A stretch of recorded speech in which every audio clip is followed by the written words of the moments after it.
അങ്ങനെ നമ്മളെ കല്യാണത്തിൻ്റെ അന്നത്തെ ദിവസം രാവിലത്തെ കാഴ്ചയാണ് കേട്ടോ ഇത് ഞങ്ങൾ കാറ്ററിംഗ് ഒന്നുമല്ല. ഇനി സാധാരണ നാട്ടിലൊക്കെ ഉണ്ടാവുന്ന നാടൻ വെപ്പുകാരുണ്ടല്ലോ, കല്യാണത്തിനും സൽക്കാരത്തിനൊക്കെ പോയിട്ട് ഫുഡ് ഉണ്ടാക്കുന്ന ആൾക്കാരെ വിളിച്ചിട്ടാണ് ഫുഡൊക്കെ റെഡിയാക്കിയിട്ടുണ്ടായിരുന്നത്. അതും വീട്ടിൽ നിന്ന് തന്നെയാണ് കേട്ടോ. കൂടുതൽ ഐറ്റം ഒന്നുമില്ല, 2 ഐറ്റം റൈസ്, അതേപോലെ 2 ഫിഷ് ഫ്രൈ, ചിക്കൻ ഫ്രൈ, അങ്ങനെ 3-4 ഐറ്റം അത്രേ ഉണ്ടായിട്ടുള്ളൂ. പിന്നെ നിക്കാഹ് 10:30 ആയതുകൊണ്ട് തന്നെ അതിനുള്ള കാര്യങ്ങളൊക്കെ റെഡിയാക്കുന്നുണ്ട്. ഫുഡ് വിളമ്പാനുള്ള അറേഞ്ച്മെൻറ്റ്സും കാര്യങ്ങളും സീറ്റിംഗ് ഒക്കെ റെഡിയാക്കി സെറ്റാക്കി വെച്ചിട്ടുണ്ട് കേട്ടോ. അതിൻ്റെ ഇടയ്ക്ക് ഞങ്ങൾ വീട്ടുകാരെ മാറ്റലും കുളിയും കാര്യങ്ങളൊക്കെ നടന്നുകൊണ്ടിരിക്കുന്നുണ്ട്.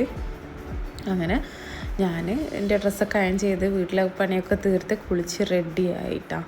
ഇതാണ് എൻ്റെ ഡ്രസ്സിൻ്റെ ഫുൾ വീഡിയോ. വെബ് സൈഡിൽ നിന്നാണ് ഞാൻ എടുത്തിട്ടുണ്ടായിരുന്നത്. പെട്ടെന്ന്